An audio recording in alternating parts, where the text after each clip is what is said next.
Welcome to the Black Dread. I am Billie Jean, the Black Dread, the last Targaryen. Fire and blood, Vala regardless. Welcome to you, all my beautiful lords and ladies. I am so pleased to be here back in the Red Keep. Everything's moving smooth. I am not being distracted by news of House of the Dragon. And in case you guys have been living under a rock lately over the last few weeks, there has been a lot of new information being released about the upcoming House of the Dragon series that's going to be coming on HBO. There's been casting updates, plot leaks. We've got Ramin Djawadi coming back, so there's been a lot of talk about that, and I haven't been able to get back into the world of Ice and Fire, which is what I really like. So I am free. I'm here at the Red Keep. I just got back from a small council meeting. Everything's good. We just got a raving saying that this great winter is coming to an end. Spring is coming. Very excited about that. So back into the world of Ice and Fire, I get to talk about something that I have been wanting to talk about for quite a long time. So first we must talk about A Song of Ice and Fire. One of my favorite stories about my home, my life in Westeros. This story is full of mystery and intrigue, and murder and plots, and of course, tits and dragons, my favorite things. So these things are really thick. So you would think that these scrolls will have, lots of, plot contrivances and plot holes and mysteries deep into the story once you get deep into there. But where do we find our biggest mystery? Page 25 out of over 3,000 pages of text. In page 25 is where we get our first big mystery. And on page 25 is what is known as the Page of Lies. I said, on page 25, it is known as the Page of Lies. That is right. The Page of Lies. This has been an ongoing debate in the world of Ice and Fire community for quite some time now, and I am finally able to get in there and just dig in. And what I've found is that every time I think I've discovered something, boom, hit another wall. And the biggest wall that we're going to keep running into is called the Winds of Winter, and I'll get into that in a minute here. So, what's going on? In the beginning of the first book in the A Song of Ice and Fire series, which is called A Game of Thrones, we have everyone being set up. All the pieces are just being laid out. It's after Robert's Rebellion. And in the first chapter of Daenerys' point of view, what you have to understand too about the way that George R.R. Martin translates his scrolls, everything is a lie. It's like it's made for like you to go through it the first time and say, okay, that makes sense. But then when you start taking things apart, you go through it once and then you go back again. You say, wait a minute, things don't add up right. So when you go through the first part, let's actually just go ahead and let's just take a look at a part of the Page of Lies, because it's about 5 paragraphs. And within these 5 paragraphs, you're going to find maybe a dozen contrivances, just contradictions, maybe just outright lies. Let's take a look at the part we're going to be discussing here, because what I've decided is that this is not going to be able to be done in one long video. So I'm going to have to probably just break this up. So we're going to do one part of the Page of Lies that we're talking about now. Let's take a look at that. She remembered Sir William dimly, a great bear of a man, half blind, roaring and bellowing orders from his sickbed. The servants had lived in terror of him, but he had always been kind to Dany. He called her little princess, and sometimes my lady. His hands were soft as old leather. He never left his bed, though, and the smell of sickness clung to him day and night, a hot, moist, sickly sweet odor. That was when we lived in Bravos, in the house with the big red door. Dany had her own room there, with a lemon tree outside her window. All right, so that seems pretty accurate. We do know that after the sack of King's Landing, that King Aerys had Viserys Rhaella, who was great with child. She was pregnant with my cousin Daenerys at the time. Well, she was pregnant at the time. We'll just leave it there. And they had them spirited away to Dragonstone.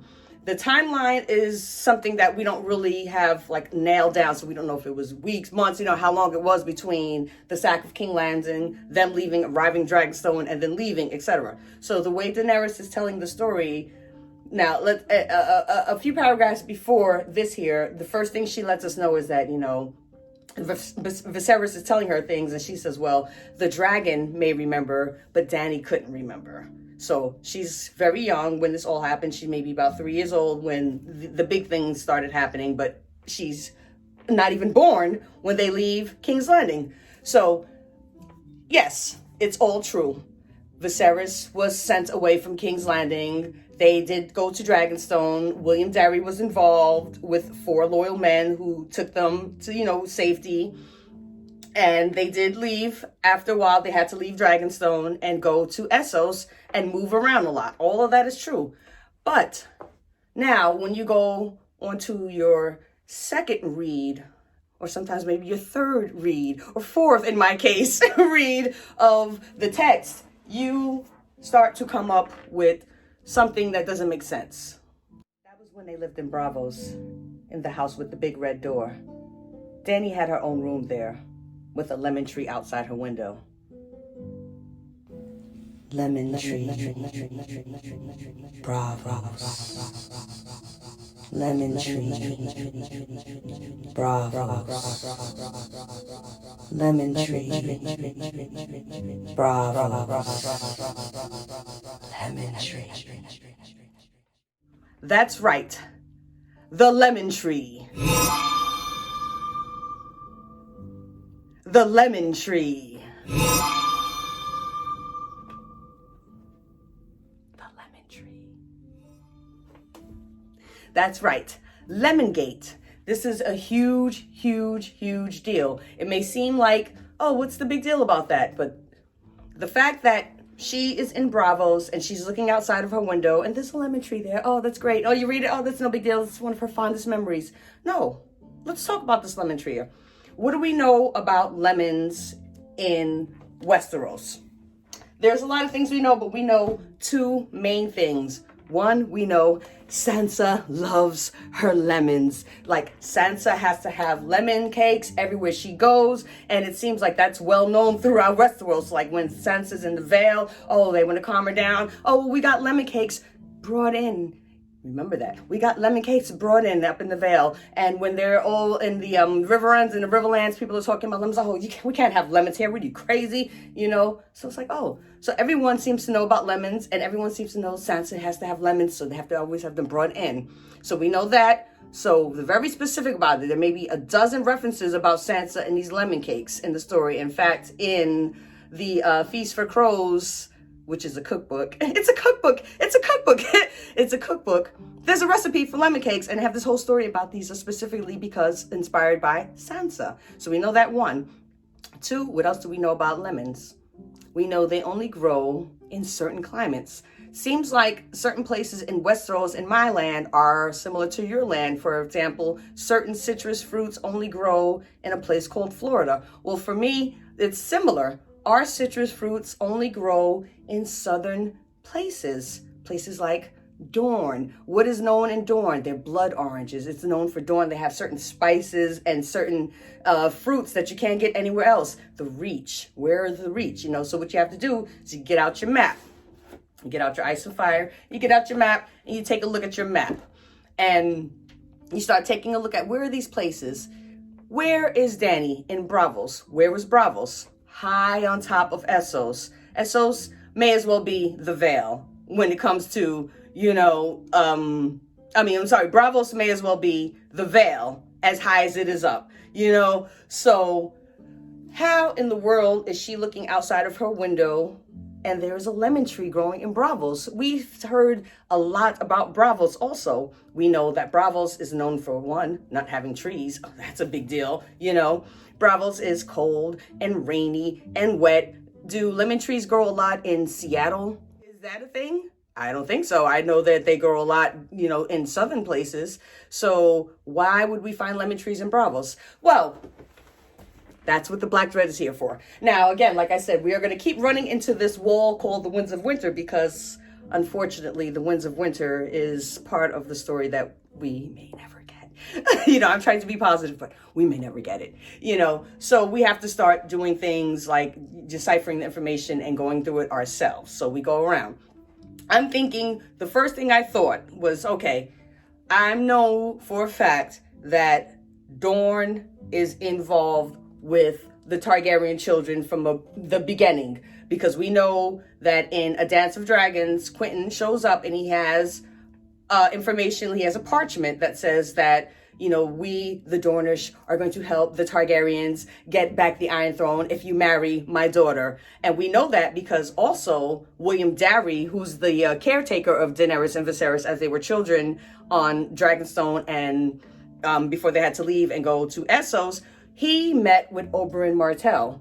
So we know he met with Oberyn Martell. We have the parchment signed by Oberyn Martell saying that there's going to be this alliance. So perhaps the lemon tree was a seal of the pact. The Sea Lord of Bravos was there. He has a lot of fancy animals and trees and things like that. He's got a greenhouse. Maybe he can have a lemon tree. Maybe they dropped off lemon trees as gifts. Only problem is we don't have any proof of that. So that's just, theory, speculation. I don't like to just ride on theory, speculation. I'll entertain a theory if there's something I can pinpoint to, somewhere I can go and say, okay, there's something there. But that could be something that could be revealed later, so we're like, okay, we hit the Winds of Winter wall again. Okay, so what's really going on with this lemon tree? Was it a gift from Oberyn Martell? Okay, we don't know. All right, second thing I thought of, okay, well, maybe it was an error, because the original text from A Game of Thrones was released prior to this form of it here in a magazine, maybe, a couple of months prior to this coming out. And in there, it was just the chapter, it was called Blood of the Dragon. It was just a chapter about Daenerys, those parts about Daenerys. And in it, it has Daenerys living in Tyrosh. Well, let's think about that. Okay, so it has her living in Tyrosh. Everything's the same. Minor details will change, but Daenerys lives in Tyrosh. Tyrosh is in the southern part of Essos. And when Daenerys talks about her travels after William Darry died and they had to leave and go traveling around, they went from, in Blood of the Dragon, the original text, they move from Tyrosh, Myr, Qohar, Volantis, Lys, cute little circle type area. The way we have it now, it was purposely changed. Just this one detail to Bravos. So now we have her in Bravos. So now her travels make her go from Bravos and then down and then across and then back across, doubling back. So it's like, okay, that kind of doesn't make sense. So we say, okay, well, that was just a mistake. When they were translating, they did change some things. So maybe they just changed Tyrosh to Bravos and just left it. So they changed Tyrosh to Bravos and then left everything else, all the other mentions of it.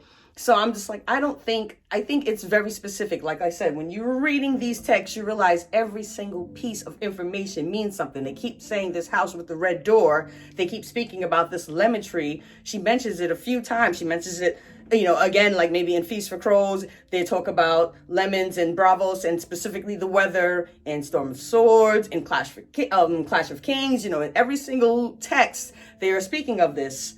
And it's in the very, very, very beginning. So I'm like, and he changed it on purpose. So if we had it in Tyrosh, if we left it from the Blood of the Dragon text, it makes a little bit more sense. But to change it on purpose to where it makes a little less sense, I don't know.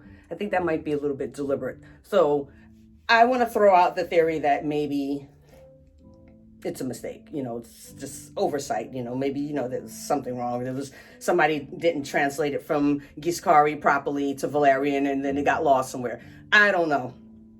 All right. So the last thing that I talked about is kind of what's going to have to be talked about a little bit more into the next part when you start getting into a different paragraph in the Page of Lives, which is, well, where is Dany? Could she be in Dorne? Well, how could Daenerys Targaryen be from being born in Dragonstone and then swept away with Viserys into Essos be thinking about this time in Dorne? Could the House in Red Door be in Dorne?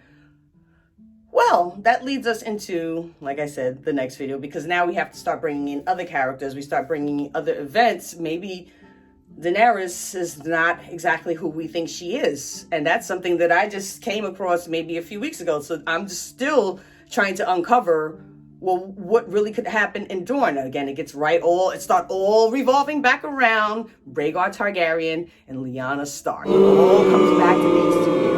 And we bring in one of my favorite mysterious characters, Ashara Dane, the beautiful Dornish sister of the Sword of the Morning, Arthur, what's his name? Sword of the Morning, Dane, edit that out.